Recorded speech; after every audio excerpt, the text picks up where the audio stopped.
माझं नाव प्रवीण धनाजी पोते, राहणार पात्रूड, तालुका भूम, जिल्हा धाराशिव.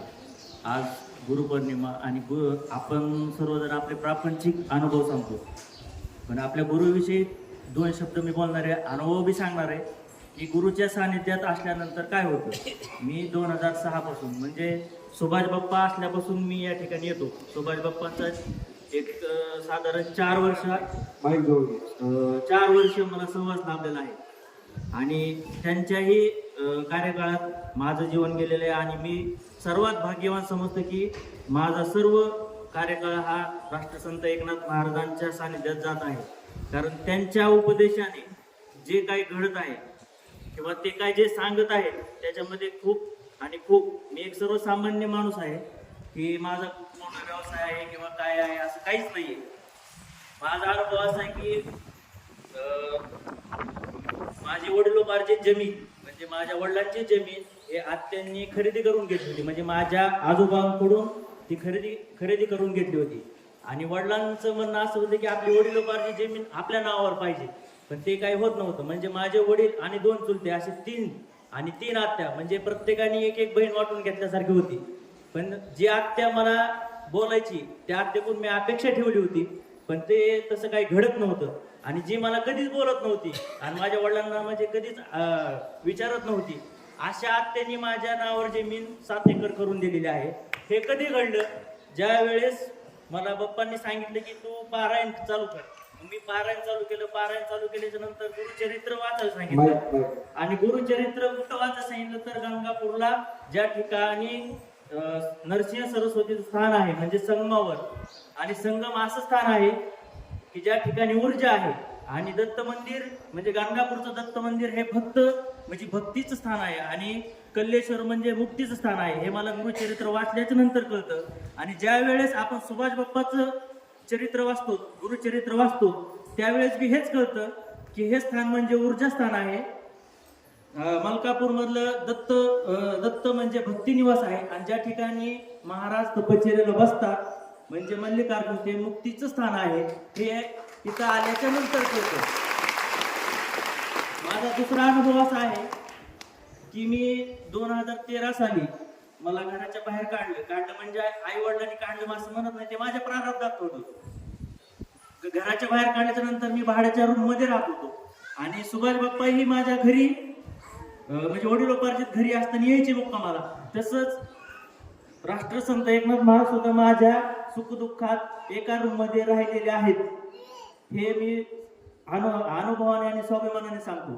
2021 साली शिवजयंती दिवशीच महाराज माझ्या भाड्याच्या घरात मुक्कामी आले आणि पहाटे उठल्याच्या नंतर मला उठून बसलो मी सुद्धा.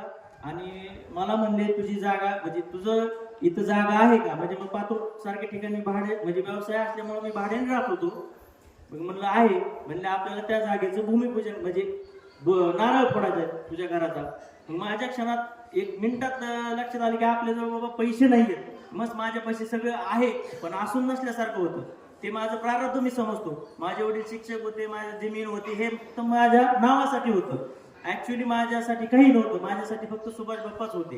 कारण माझ्या सुखदुःखात फक्त सुभाष बाप्पा आणि सुभाष बाप्पा हेच उभं राहिले. मग त्यांनी ते नारळ फोडला. 21/1/2021 साली माझ्या घराचा राष्ट्रसंत एकनाथ महाराजांनी नारळ फोडला आणि नारळ फोडल्याच्या नंतर 10 मिनिटांनी बाप्पा त्या ठिकाणी निघून गेल्याच्या नंतर 10 मिनिटांनी मला परत फोन आला की तुझं घर 2022 या तारखेच्या आतमध्ये तुझं घर पूर्ण होईल. आणि असंच झालं. कारण माझ्याकडे पैसेच नव्हते. मी विचार काय करायचो की माझ्याकडे पैसे नव्हते, पण माझा व्यवसाय हा मेडिकलचा होता आणि त्या पिरियडमध्ये कोरोना हा प्रादुर्भाव चालू होता. म्हणजे याचा अर्थ असा नाहीये की मला तुमच्या ह्याच्यातून पैसे भेटायचे, असं काहीच घडलं नाही. ते बाप्पा जसं सांगतात जे व्हायचे ते 100% सुभाष बाप्पा तुमच्याकडून करून घेतात. आणि सुभाष बाप्पांनी आणि राष्ट्रसंत एकनाथ महाराजांनी मला हेच सांगितले की ज्यावेळेस मी नतमस्तक होतो त्यावेळेस त्यांच्याच मुखातून हे वाक्य येतं की तुझं हे नामस्मरण आणि अन्नदान.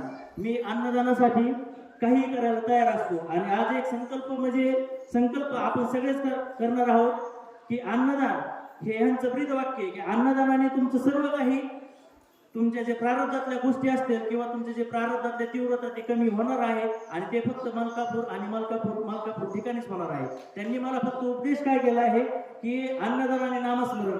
मग मला लोक काय म्हणतात, तुला देवधर्म करतो. मी कुठला देवधर्म करत नाही. माझी फक्त पौर्णिमेची वारी आणि पंढरपूरची वारी, आणि माझे गुरु हे दत्त संप्रदाय प्लस वारकरी संप्रदायाचं प्रतीक आहे. त्याचा मला पूर्णपणे अभिमान आहे.